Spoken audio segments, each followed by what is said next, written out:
Bismillahirrahmanirrahim. Assalamualaikum warahmatullahi wabarakatuh.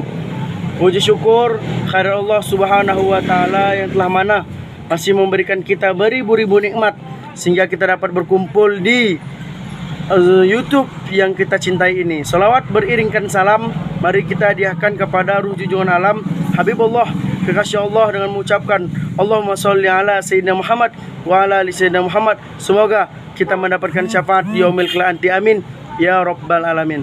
Yang sama-sama kita hormati yaitu ibunda dosen kita, yaitu Ibu Arlina MPD, dan yang sama-sama kami sayangi yaitu kawan-kawan mahasiswa perjuangan yang sudah melihat YouTube ini.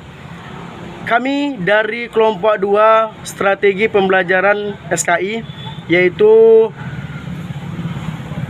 pembahasan pengertian discovery. Apa itu pengertian discovery?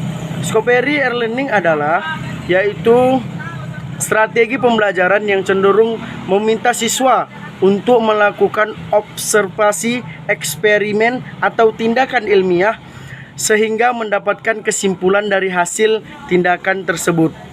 Jadi dengan model ini siswa diajak untuk menemukan sendiri apa yang dipelajari, kemudian menjelaskan pengetahuan dia sendiri. Langsung saja saya akan membacakan ciri-ciri dari model discovery, yaitu dengan ciri utama yaitu 3. Yang pertama yaitu mengeksplorasi dan memecahkan masalah untuk menciptakan, menghubungkan, dan merelasikan pengetahuan. Yang kedua, berpusat pada siswa sendiri. Yang ketiga yaitu kegiatan untuk menghubungkan pengetahuan baru dan pengetahuan yang sudah ada. Mungkin lanjut akan dilanjutkan oleh pemakalah yang selanjutnya. Sekian. Assalamualaikum warahmatullahi wabarakatuh. Perkenalkan, nama saya Rina Yuhana. Di sini saya sebagai pemakalah melanjutkan materi makalah kami, yaitu tentang strategi pembelajaran discovery. Dan yang C, manfaat discovery. Ada 4 macam discovery, yaitu 1. Peningkatan potensi intelektual siswa. 2. Perpindahan dari pemberian reward ekstrinsik ke intrinsik. Dan yang ketiga, pembelajaran menyeluruh melalui proses menemukan. Dan yang keempat, alat untuk melatih memori. Dan selanjutnya D, faktor keberhasilan belajar siswa. Hasil belajar adalah kemampuan yang dimiliki peserta didik setelah melewati proses belajar. Sedangkan menurut Christine, hasil belajar juga puncak dari keberhasilan belajar peserta didik terhadap tujuan belajar yang telah ditetapkan. Hasil belajar peserta didik juga meliputi aspek kognitif, pengetahuan, efektif sikap, dan psikomotorik tingkah laku. Berdasarkan kesimpulan tersebut, hasil belajar merupakan kemampuan baru yang dimiliki oleh peserta didik yang setelah didapatkan melewati proses belajar sesuai dengan tujuan belajar yang telah ditetap, mencakup aspek kognitif, afektif, dan psikomotorik.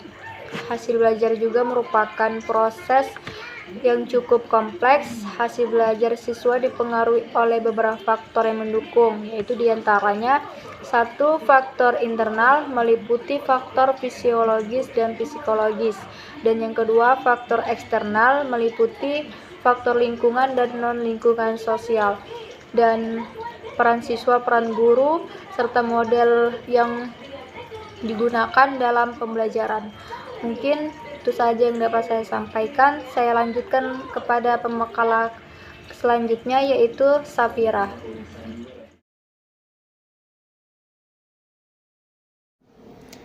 Bismillahirrahmanirrahim. Di sini saya akan menjelaskan tentang berpikir kreatif dan prosedur dari aplikasi model discovery.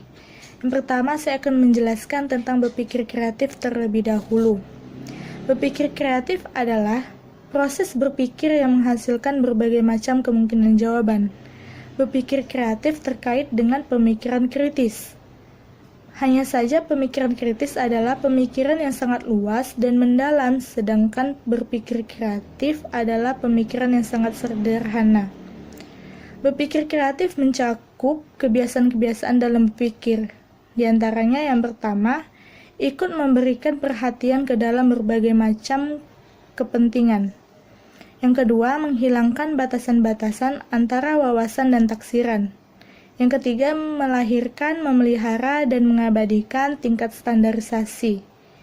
Yang keempat, menciptakan cara baru untuk melihat prinsip-prinsip luar dan batasan-batasan tradisional yang diikuti.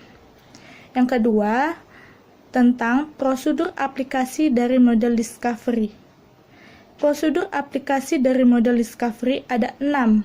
Yang pertama, stimulasi atau memberikan rangsangan. Yang kedua, pernyataan atau identifikasi masalah. Yang ketiga, pengumpulan data. Yang keempat, pengelolaan data. Dan yang kelima adalah pembuktian. Dan yang terakhir adalah menarik kesimpulan.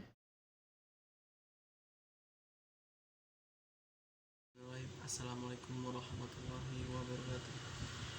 Perkenalkan, nama saya Tony Kurnia Sotang. Di sini saya akan menjelaskan langkah-langkah persiapan model Discovery. Yang pertama adalah menentukan tujuan pembelajaran. Yang kedua, melakukan identifikasi karakteristik kepada peserta didik.